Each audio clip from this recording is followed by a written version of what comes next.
She thought it was an intervention. All right, let's meet our panel.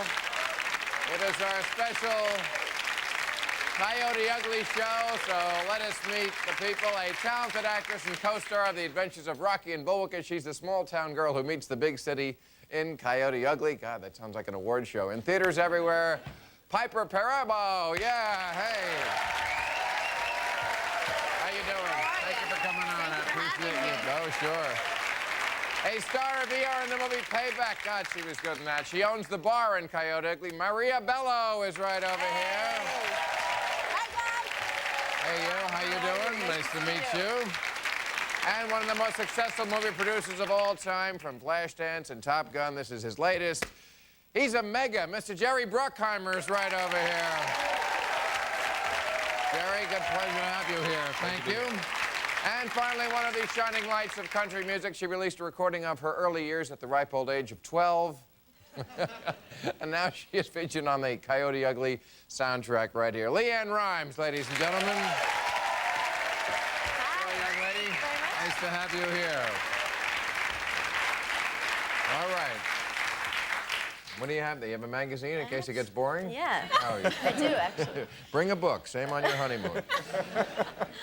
Okay, well, you know, we've seen a lot of clips from this movie. Let's show one here, because I think this...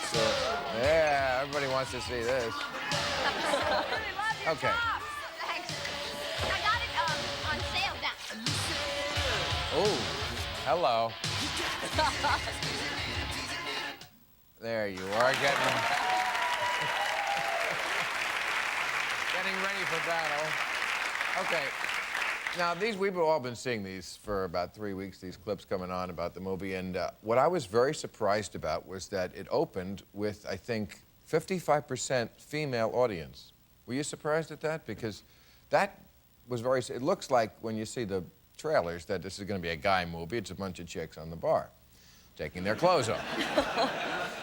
And it's a very entertaining picture, but, you know, when I've asked about why this is, why are women going to see this movie, they say, well, it's empowering. That's the word I hear a lot, empowering. And I just want to know, what is empowering about falling back on sex to get what you want? Well, I think they're doing what they want to do. I mean, these girls, they're getting paid. Nobody is saying you have to get up there. They're enjoying it. Mm-hmm. They go on to other careers. In the movies part, she gets empowered by getting confidence by working in this bar and goes on to the career that she wants to really have. That's in the movie. But we know girls have worked in this bar and they've gone on to law school and gone on to be writers, so that's empowering to them.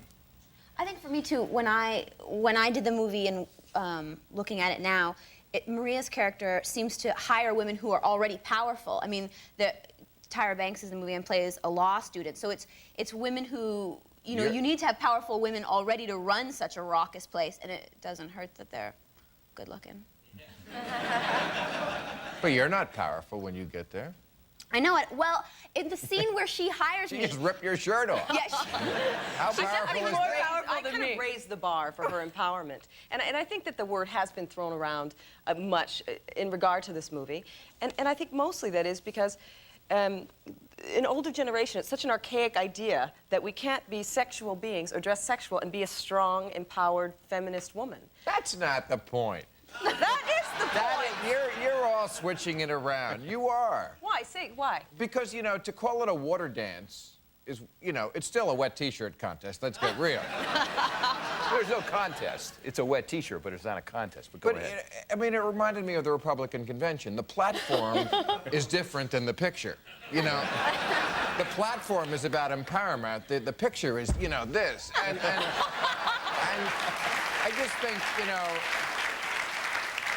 with women, the rhetoric went one way and the behavior went another way. And they just called the behavior empowerment. But, I mean, anytime you're relying on sex to get what you want, and believe me, I'm not against it, I just don't think that's empowering. I mean, strippers, if you go to a strip club, I've heard, I mean, they do have a lot of power, sure. I mean, the guys are there like this, and they're giving them money, and they're being, you know, the old saying in the strip club, everybody gets laid. But,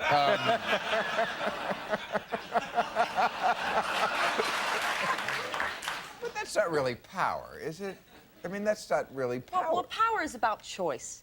And all of the women who come to this bar are making a choice to work there. And have you ever been to one of these bars? I've been to Hogs and Heifers. Okay, well, similar vibe, right? What? That's- And I've been to them as well, and I have certainly been entertained by the women dancing on the bar, and I have a perfectly normal Yeah. heterosexual appetite. So it's not that they're using their sexuality to entice these men. They are having a great time, and they draw people in by that great time, and I've had a great time myself being there. And it's So- a party atmosphere. I mean, it really That's is. right. With the girls, is they amp up the crowd. They get it all going. They pour the drinks, they get on the bar, they get everybody dancing. It's exciting. It's fun to be there. It's like a party every time you go to one of these You ought bars. to make a movie about it, Jerry. All right, we're going to take a break. We'll be right back. Make some noise!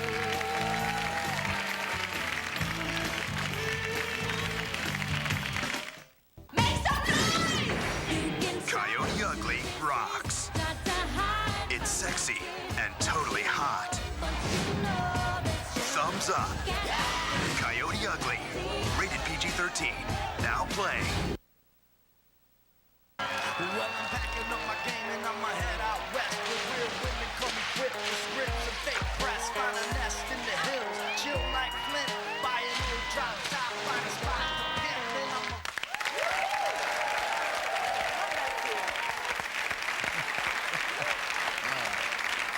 Oh, gosh.